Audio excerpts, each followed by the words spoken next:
You close your eyes. The room is dark. The house is quiet. Everything is exactly right for sleep. And then, without warning, your brain decides this is the perfect moment to replay that embarrassing thing you said at a party 7 years ago.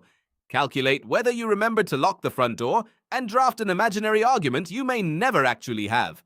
You weren't trying to think. You were trying to disappear. So why won't your brain let you? The answer reaches back before mattresses, before bedrooms, before night was ever something safe. For nearly all of human history, your ancestors did not sleep in sealed rooms.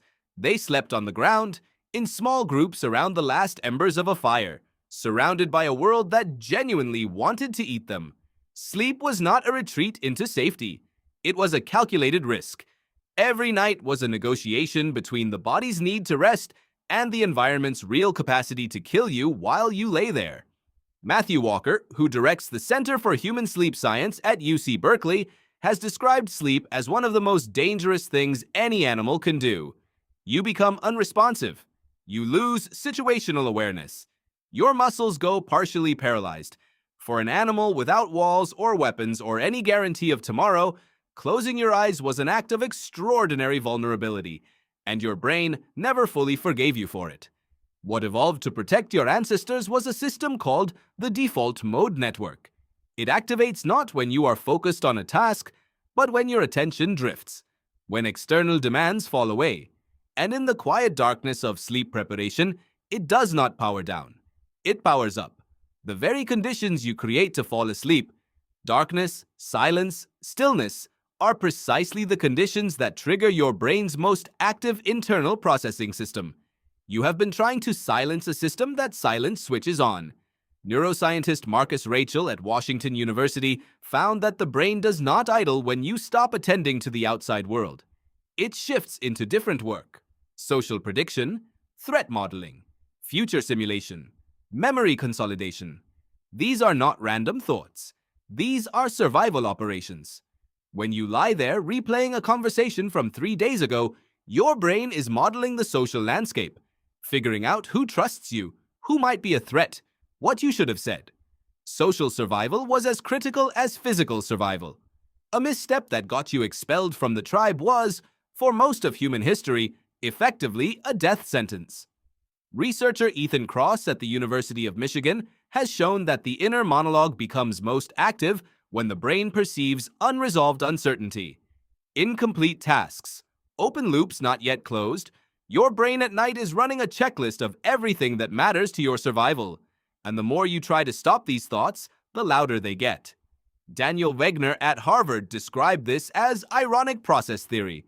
When you try not to think about something, monitoring your mind for that thought makes it appear more often, not less.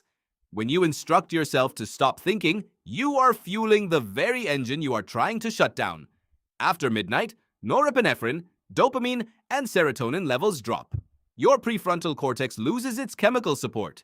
Your amygdala, the ancient threat detection center, operates with far less oversight. Your brain at midnight is older, more reactive, more prone to treating ambiguity as danger. This is why minor worries feel catastrophic at 2 a.m. It is not being irrational. It is running an older operating system. What actually works is giving the open loops somewhere to go. Roy Baumeister's research showed that writing tomorrow's tasks before bed reduced intrusive thoughts and helped people fall asleep faster. Not because the problems were solved, because the brain had confirmation they were recorded. The monitoring system could finally stand down. Your brain does not need the problem solved. It needs proof the problem is remembered. Before electric light standardized the 8-hour block, humans did not sleep all at once. Historian Roger Ekirch found that people slept in 2 phases: a first sleep until around midnight, a quiet waking period, then a second sleep until dawn. Lying awake in the night was not insomnia. It was simply part of what a night was. Your restless night is not a malfunction. It is an inheritance.